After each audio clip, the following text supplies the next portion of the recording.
Hey folks, welcome back to our Dice Tower preview. I'm Mark, and today we're taking a look at Twisted Fables. Twisted Fables is brought to you by Dimension Games. It's for 2 players, ages 14 and up, and games range anywhere from 30 to 60 minutes. Twisted Fables is a fast-paced fairy tale fighting game inspired by old school 2D arcade fighters. In Twisted Fables, you will take on the role of beloved heroines or villains from some of history's most famous stories, myths, and legends. Plucked from their traditional settings, the women find themselves thrown into a world of cybernetic assassins, magical manipulations, and malevolent darkness. These are not the classic characters you remember, but rather superpowered fables drawn from their own lands to battle across sweeping, bizarre, alternate dimensions and realities. What mysterious forces has brought them together? What is the purpose of their war? Only the weavers of tales know for sure. Twisted Fables is a deck building game for 2 players. However, you can play up to 4 players in a 2 versus 2 mode if you have the upgrade pack. In this game, each warrior will strengthen their abilities, learn potent new skills, unlock devastating special powers, and use unique asymmetric strategies to defeat their opponents. So, even the same fable may display utterly different fighting styles, and the various specializations a fable can choose from not only provide fantastical, flexible, tactical choices, but also offer up one more layer of depth and surprise. When a fable's HP or health is reduced to 0, that fable is defeated. The fables have arisen. Let's begin. And so a quick look at setup.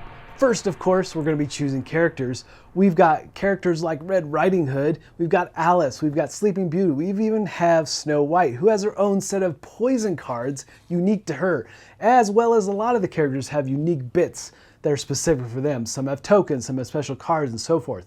But you'll look at their player board, and you'll be inserting it into this amazing player aid that allows you to keep track of all your stats and things using pegs instead of tokens, which I really like. Now, on your chosen character's card, you'll find a special rules set specifically for that character, special ability, so to say, as well as their starting skill supply cards, outlining exactly which cards to grab. It's really helpful, actually, if cards get mixed up in the box and so forth. So outlining it perfectly here really helps a lot.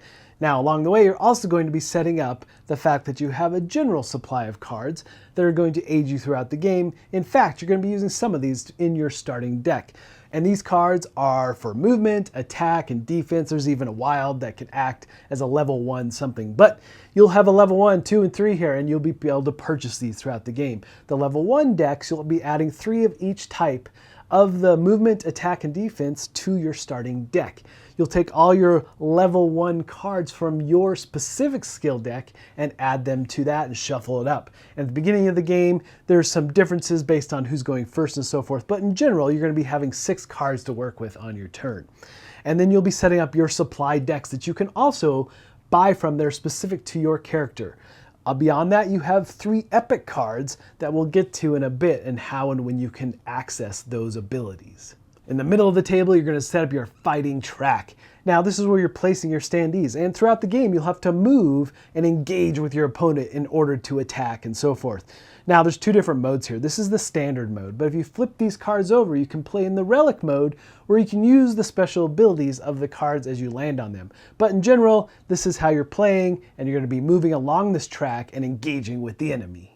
Now, closer look at your player board and all the stats, really. So in the middle of your character's board, you'll see that you have a health, a max defense, and your epic threshold. So you'll take those pegs, like I said before, and you'll place your health in the appropriate spot as well as the epic threshold. However, your defense is going to be at 0 and your power level will be at 0. Power is what you're going to be using throughout the game to buy additional cards. But defense only lasts for a short time, so what cards you put into play will affect your defense for that round, but at the start of your next turn, your defense will always go back to 0. So your turn is basically divided into 4 phases. First, we have the beginning phase, which might activate cards. If you have any in play from the previous round that are still there, they'll have keywords on them so you know when and how they activate in this particular part of the beginning phase. And then we go to the refresh phase where you'll collect the cards that were in play from that previous round and discard them. And of course, if you had any kind of defense in play up to your max level, then you'll reset that back to 0. And then we move to the heart of your turn, which is the activation phase. However, the first thing you gotta decide is if you're gonna use your focus ability of this phase. So what that means is that you're gonna be thinning out your deck. So you might have undesirable cards that you choose to remove permanently. So if you do that though, that is the extent of your turn. You're not doing anything else. So the other options you have during this phase are things as you would expect, like attack, defense, and move. And when you're using just the basic cards to do these things, either level 1, 2, or 3, you just calculate the cards and do the appropriate action. If you're moving in the middle of the table, then you're moving closer to attack perhaps, then using your attack cards and using defense to move your defense value up on your player board, not to exceed your max defense. Now, those are just the basic cards, and if you're using those cards, then you also get to add power. You calculate the number, level 1, 2, and 3 on those cards, and calculate your power score. You're gonna be using this later, probably at the end of your turn. However, you can do this stuff in any order you want. But the power is gonna be what you use to buy cards, and you have to use it or lose it, so keep that in mind. And then you have special skill cards that are specific to you. So most of these cards are going to require that you use a basic card with them to activate them. And when you do that, you don't get to add or calculate power from those cards. You basically use it up, so to say, using that skill. And then for that active skill card that you used, you'll look at the bottom and follow out the instructions that it calls for. And some cards might stay in play as well, activating in a different part of the phase. So you want to keep an eye on the keywords and so forth as you use cards in this game. Now, of course, you have epic cards, and you can play an epic card, but you don't get an epic card right away. So throughout the game, as your health inches down ever closer to 0, eventually you'll hit your epic threshold. And once you do, you'll be able to pick one of these epic cards and put it in your hand, discarding the other 2 to the side. They won't be part of your deck, but this new card will be, and as you'd expect, these are epic powers to put into play. They might swing the tide in your favor. You never know, so they really can change up how the game plays. But again, you're just gonna follow out the instructions on these cards. Now, as I mentioned before, you have a power up level to buy cards. You have the basic supplies that you can get: attack, defense, and move, levels 1, 2, and 3, or you can go to your specific skill decks. Again, they're attack, defense, and move, but these are specific to you and very powerful. So you're looking at these cards and you have to buy off the top of each of these decks because they are in a specific order. And as you buy and move through these decks, eventually you're going to get to a twist card. Twist cards are very powerful. They might even be just like one-time usage. But when you get to a twist card, that card will immediately come in front of you into your play area, ready for use. So it's pretty handy actually, and actually very powerful, and a really nice way to evolve your character throughout the game.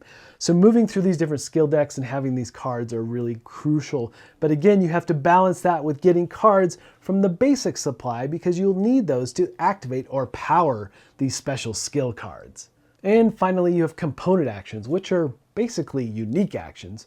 So you're looking for the keyword action, which will be in bold. So you're putting these cards together on your turn to augment your defense, attack, reduce their health, as well as add special skills and use your special abilities, all in an effort to reduce their health to 0. So the last part of your turn is the ending phase. And as you'd expect, this is a bit of a cleanup. Any cards that you played out in front of you, you'll discard, except for those with ongoing effects. Any cards still in your hand get discarded, as well as any effects that happen to be taking place at the end of your turn will get activated and so forth. It just depends on what you're doing and playing in that particular round. Now, also, you will be drawing back up to 6 cards, and don't forget that your power level, if you didn't spend all your power points, that will get reset back to 0. All right, folks, just a reminder once again, this has been a Dice Tower paid preview, and everything you've seen here has been in prototype form, so keep a close eye on the campaign for any changes that still may occur. Now, with that said, this game truly is a Twisted Fable. I mean, they've done a nice job making these characters feel so incredibly powerful, and the artwork is just beautiful.